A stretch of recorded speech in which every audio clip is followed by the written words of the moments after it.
दोस्तों नमस्कार, मैं Prasenjit motivational speaker counsellor Danapur cantt से बोल रहा हूँ। दोस्तों क्या आप जानते हैं कि कोई भी संस्था जैसे इंस्टीट्यूट या संस्थान हमें नहीं पढ़ा सकती। कोई भी स्कूल कॉलेज हमें नहीं पढ़ाता।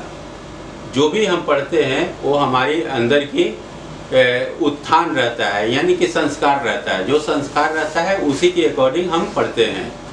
यानी कि इंस्टीट्यूट लिखा क्यों गया है या स्कूल कैसे लिखा जाता है, इसके पीछे कारण है। इसके अंदर हर एक शब्द के अंदर में एक आप देखेंगे कि जैसे कंप्यूटर में एक बटन अगर क्लिक करते हैं तो उसके सामने कुछ खुल जाता है फाइल।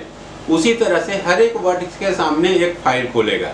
जैसे ही आप उसको क्लिक करेंगे तो सामने रिक्वायरमेंट्स आ जाती है।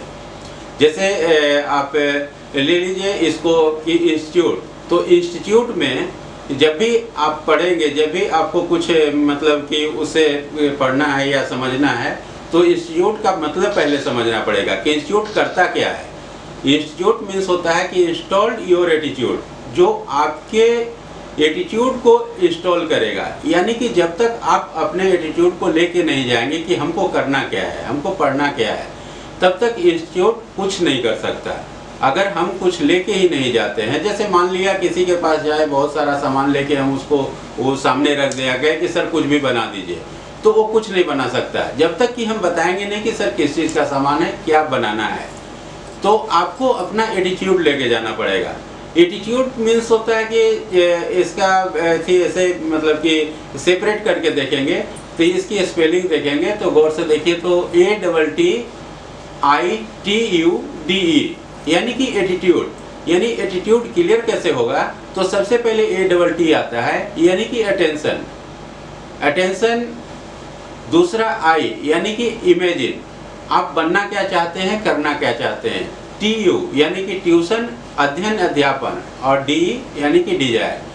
तो एटीट्यूड जब भी क्लियर आपको करना पड़ेगा तो सबसे पहले अटेंशन होना पड़ेगा, इमेजिन की क्या करना है, ट्यूशन उसके लिए अध्ययन अध्यापन करना पड़ेगा, और डिजायर जिसमें आपकी इच्छा पूरी शामिल हो, तभी आप इंस्टीट्यूट का फायदा उठा सकेंगे। या हिंदी में संस्थान यानी कि आपके अंदर जो संस्कार है उसी का उत्थान करेगा।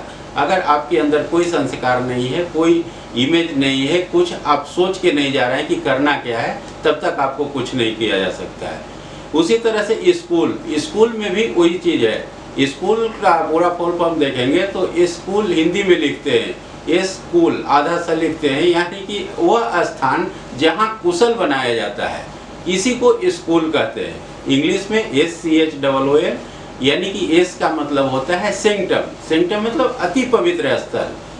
जहाँ C क्यूरियोसिटी होती है, कुछ बनने की, कुछ करने की।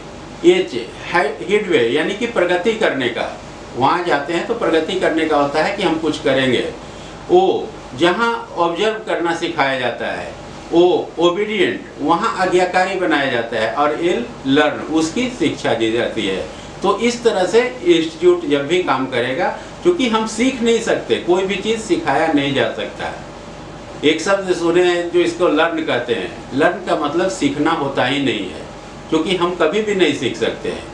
इसको अलग अलग करके देखेंगे तो इसमें दो शब्द है। एल मीन्स अलग है और अर्न अलग है। एल को अगर हटा के पढ़ेंगे तो लर्न का मतलब होता है एल प्लस अर्न।